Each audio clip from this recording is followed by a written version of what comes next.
Hey, I'm Austin with a Squared Circle Shoot, and there's been a lot of drama going on in the wrestling world as of late. There was a lot of rumors about what was going to happen last night. There was a lot of actual things that happened last night that built up a lot of tension and drama and everything. CM Punk was backstage at Raw. Apparently, he was there to clear the air with Miz, bury some hatchets, supposedly with Triple H as well. But according to someone, I don't remember right now, he was escorted out by security. Whether that was a, Triple H thing or Vince thing or what. Also, Chavo Guerrero starting some drama with Ray about using Eddie's name. I guess Chavo was kind of upset that he was the only Guerrero name not being mentioned as of late with Vicky Guerrero and her altercation with her daughter. Also, what I forgot to mention in my last video about SmackDown is that there was a dark match after the cameras cut off between Shinsuke Nakamura and LA Knight, which I think probably would have been the best match on the card if they just had it while the cameras were rolling. Now, there's a lot more that I could talk about like this background rumors and stuff, but it's been covered a million times already. So I'll just talk about Raw. And Raw opened with Cody. He mentions how the draft's coming up. He's mentioned how he got beat by Brock Lesnar. He throws his clothes into the audience to show off his scar. He thanks the crowd for the appreciation they showed him the last time he was in the arena with his pec torn off. Then Finn Balor comes out, mentions his own scar, and there was a sign in the crowd that was calling out Triple H versus CM Punk. I guess when in Chicago, people are going to talk about CM Punk regardless. This time, Finn mentions how Cody was beat by Roman Reigns, and Cody doesn't have to do it himself. Then he brings up that Cody should probably join the Judgment Day, which that would be an interesting story, but it would kind of stunt wherever Cody is right now in creative. Finn mentions how Dominic is already better than the legend that is his father, and that Cody should probably try to do that himself. That makes Cody a little bit upset. Cody declines the invite. Ben says he'll slap the bleach out of Cody's head, and then that sets up their fight for the night. That is immediately followed by the Bloodline versus the Latino World Order. The Latino World Order was looking really good.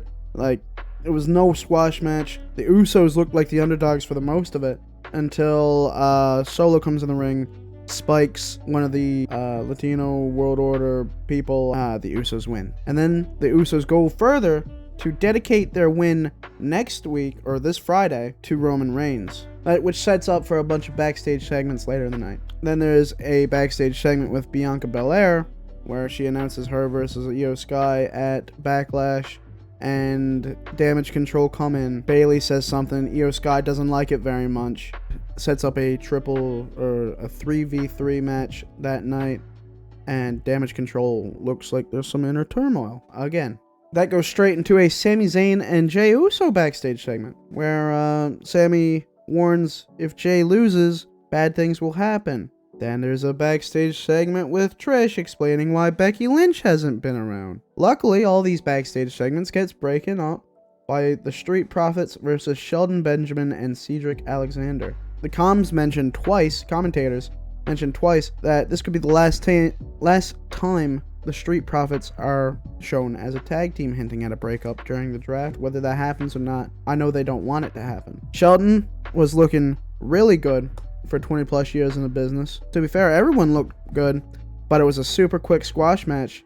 It kind of sucks because there was a lot of potential there. However, Shelton's entire career has been him having disappointing matches where he looked pretty good. But then there's Triple H coming out. He mentions the 1,000-day streak. He gives the Roman Reigns a lot of hype, and then mentions how Roman Reigns' situation where he's not a full-timer has been bad for business, and announces how one brand will have a new championship, and then he unveils the new belt. The crowd hit some yes chants, which is funny because, he ain't been around for a minute.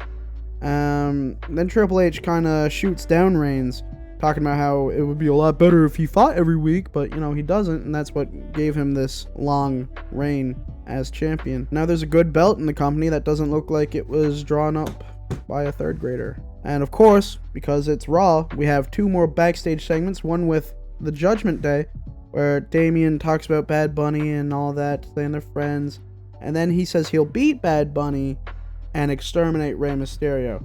Then it goes to a backstage segment with the Bloodline, where Jey is uncertain and upset and showing some cracks in the bloodline. Jimmy then reassures him, like, oh, we're gonna win, and then leaves. Then it's the Damage Control match versus Bianca Belair and her surprise tag team partners, Raquel Rodriguez and Liv Morgan. Bianca, for the entire match, is basically sidelined as Raquel and Liv take control of the match. Bayley falls into the ring, which I'm not sure if she was intending to do that or if it was just an accident during the distraction that she was supposed to make. Either way, distracts the referee and lets them take the lead of the match a little bit. Bianca, before she can even get into the match, is thrown into the stairs. Then after some time, she gets tagged in, hits a KOD, and wins the match. It was an alright match, didn't do really much for Bianca, but buried Damage Control and lifted Raquel and Liv. Theory comes out to the ring, and he's talking about how maybe he should get the new title. Then complains about his triple threat match at Backlash. He's an absolute heat magnet, and everybody hates him. It's pretty cool to see. Between Austin Theory and Dominic Mysterio, I'm not sure who's more hated. It's cool to see that we finally have a heel that has that much of a push and that much potential. Then Bobby Lashley comes out, talks about how he don't defend the title, how Theory doesn't defend the title, while being young and tough. Theory calls out that if Bobby Lashley is so keen on requesting matches and getting them done, how come he didn't get one at Mania? Bobby Lashley mentions how he should punch his teeth down his throat, and then a brawl breaks out. Then once again, Bronson Reed just appears out of thin air, gets in there. Reed and Theory work together for a little bit, and then Bronson Reed absolutely flattens Theory. Then there's another backstage segment explaining the draft, sort of, and Mustafa Ali is being cringe again, which goes into a Chad Gable and Mustafa Ali match. It's a quick match. They looked alright, but Gable losing, I'm not really a big fan of that.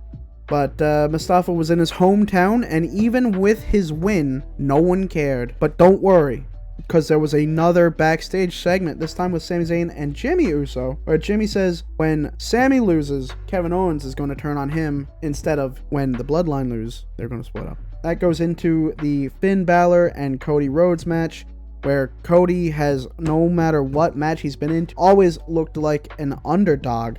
He constantly looks injured. And Balor was looking really good throughout the entire match. I'm not going to say this, he got buried. But Cody hits a crossroads and wins. It's an alright match. Seth Rollins then comes out to talk about the new championship. He calls out Roman Reigns, and this is probably the best segment that Seth Rollins has had. He gets interrupted by Omos. MVP talks about how good Rollins is. Seth is about 2 feet shorter than Omos while wearing heels, and after Seth has his little segment, it's probably by far Seth's best promo. And then after that, another backstage segment, but this time between Kevin Owens, Riddle, and Sami Zayn.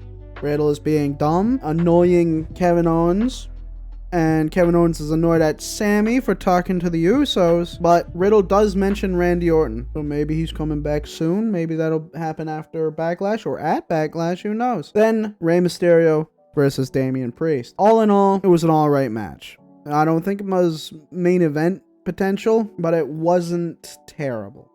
Ray gets a chair thrown at his head to win the match, and then Bad Bunny comes out looking like Lesnar Mini, but he has a kendo stick. So he goes to town on Damian Priest and announces that he's not only just hosting Backlash, but he's also going to have a street fight with him and Priest. All in all, there was a lot of talking this Raw, and apparently McMahon had the say in some things. So it didn't really seem as bad as a McMahon Raw, like looking back at it now, but it definitely could have been better. There's some matches that could have been longer, there's some matches that could have been shorter, there's some matches that could have been other than that match. But better than average, and with the amount of drama going on in the wrestling circle right now, I think we're looking forward to some fun times.